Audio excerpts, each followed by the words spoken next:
Dios te bendiga. Vamos a traerte una poderosa enseñanza.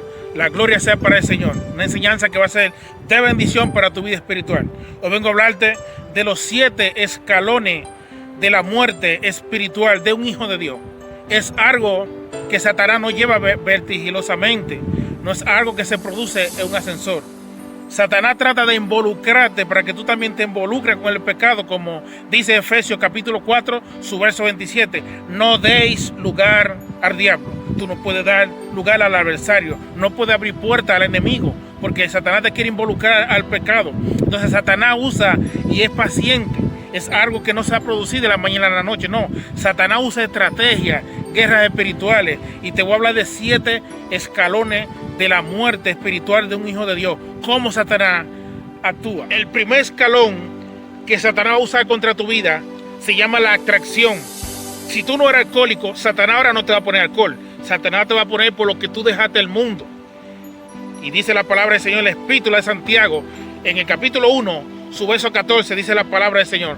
Cada uno es tentado cuando su propia concupiscencia es atraída y seducida. Estamos viendo esa estrategia que el enemigo hace. Primero te pone una atracción, algo que en el mundo te gustaba. El segundo escalón que Satanás va a hacer contra tu vida para hacerte caer se llama el deleite. ¿Qué es un deleite? Deleite es un placer momentáneo, un placer temporal.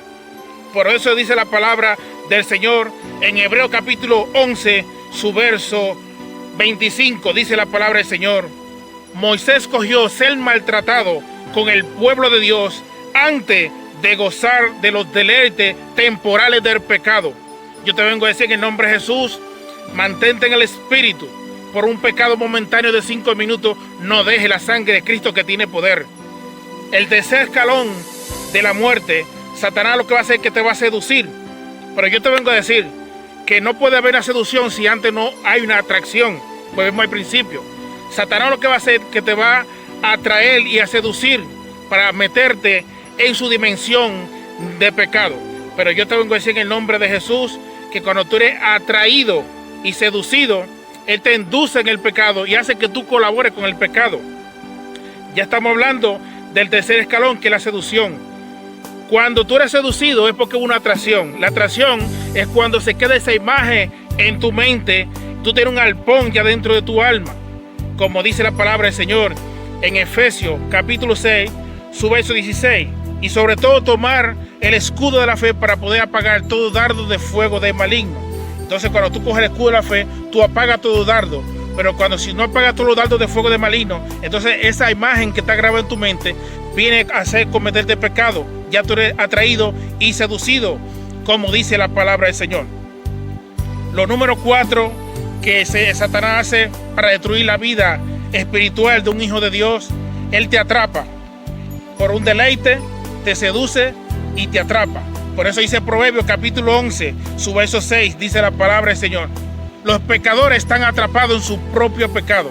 Entonces tú vienes estando atrapado en tu propio pecado. El escalón número 4, cuando tú estás atrapado, viene la contingencia del Espíritu Santo. Y Él te lleva a toda verdad y te dice: mi siervo, mi sierva, has pecado. Estás atrapado en tu propia mentira. Estás atrapado en tu propio adulterio. Estás atrapado en tus propias maldades. El Espíritu Santo te va a llevar a toda verdad. Pero si tú no escuchas la voz del Espíritu Santo y no eres sensible a la voz del Espíritu Santo, vas al escalón número 5. El escalón número 5 es cuando ya tú estás esclavizado.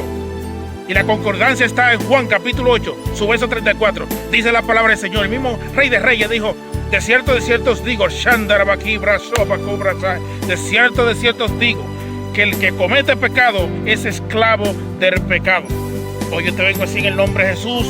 No te dejes esclavizar por el pecado. El apóstol Pedro dijo en la segunda epístola, en el capítulo 2, de verso 18 al verso 22, dijo el apóstol Pedro: el que es vencido por alguno es esclavo del que venció. Ciertamente, habiéndose ellos escapado de la contaminación del mundo por el conocimiento de nuestro Señor y Salvador Jesucristo, yo te vengo a decir, después que yo te doy un conocimiento, no te dejes atrapar del pecado.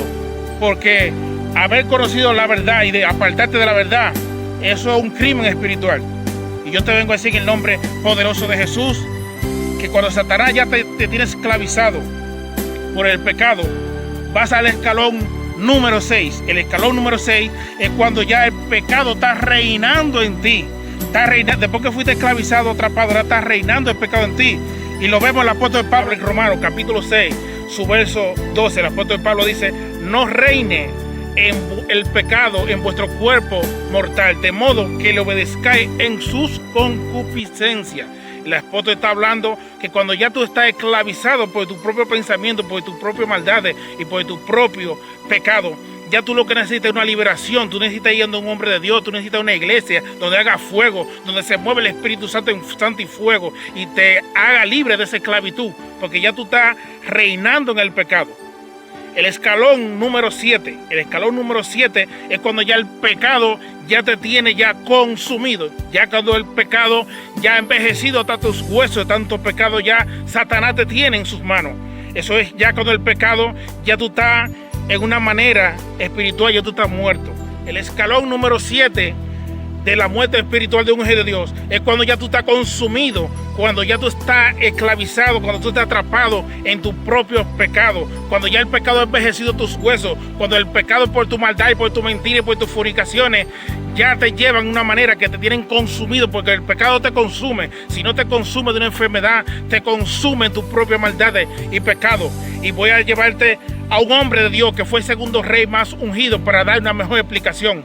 Segunda de Samuel, capítulo 11, del verso 24 en adelante, dice la palabra del Señor que cuando David caminaba en la casa real, él mandó a Joab preguntar cómo estaban sus valerosos guerreros. Y dice la palabra de Dios que como estaba ocioso, fue caminando por el terrado y vio una hermosa y bella mujer. Y dice la palabra del Señor que esa mujer era Betsabé, hija de Elián, esposa de Uría de Teo. Y dice la palabra de Dios que David cometió pecado. David se consumió en su propio pecado. Y no hay mejor concordancia que ir al Salmo capítulo 32.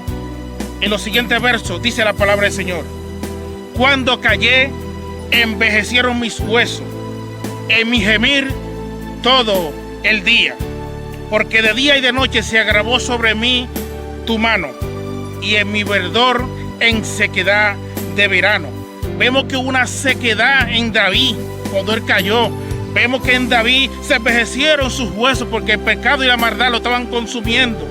Por eso que por una atracción que David tuvo y una seducción, dice la palabra que en su gemir envejecieron sus huesos todo el día, y en sequedad de verano fue su verdor. Y yo te vengo a decir en el nombre de Jesús, que dice el mismo Salmo 32 en los versos siguientes. David sigue diciendo en el Salmo 32: te declararé todos mis pecados y no encubrí mi iniquidad. Confesaré a Jehová todas mis transgresiones y él perdonará la maldad de mis pecados. Yo te vengo a decir que cuando tú encubres tu pecado no prosperará jamás. David no encubrió su pecado, sino que se fue a la presencia de Dios y Dios perdonó todas sus iniquidades, toda su maldad. El Señor la perdonó, y eso es lo que tú tienes que hacer. Para terminar, Proverbios capítulo 28, su verso 13, dice la palabra del Señor que el que cubre sus pecados no prosperará jamás, más el que lo confiesa alcanzará misericordia. Yo te vengo a decir en el nombre de Jesús que mientras tú estés cubriendo tus pecados, no va a prosperar. No va a prosperar en tu ministerio, no va a prosperar en tu matrimonio, no va a prosperar en tu finanzas. Yo no sé qué profeta te está diciendo que el 2020 es el año de la visión. Yo no sé qué profeta que te está diciendo que este es el año de tu bendición. Yo te vengo a decir como un hombre de Dios que mientras tú no te retrates de tus pecados ante la presencia de Dios, no va a prosperar, porque lo dice la Biblia. El que cubre su pecado no prosperará jamás. Y hoy yo te vengo a decir, más el que lo confiesa alcanzará misericordia. ¿Tú quieres alcanzar misericordia? Ven a la presencia de Dios y dile: Padre, he pecado. Padre, perdóname. Y Él te perdonará. Recibe esta por esa palabra. Dios te guarde y Dios te bendiga. Muchas bendiciones.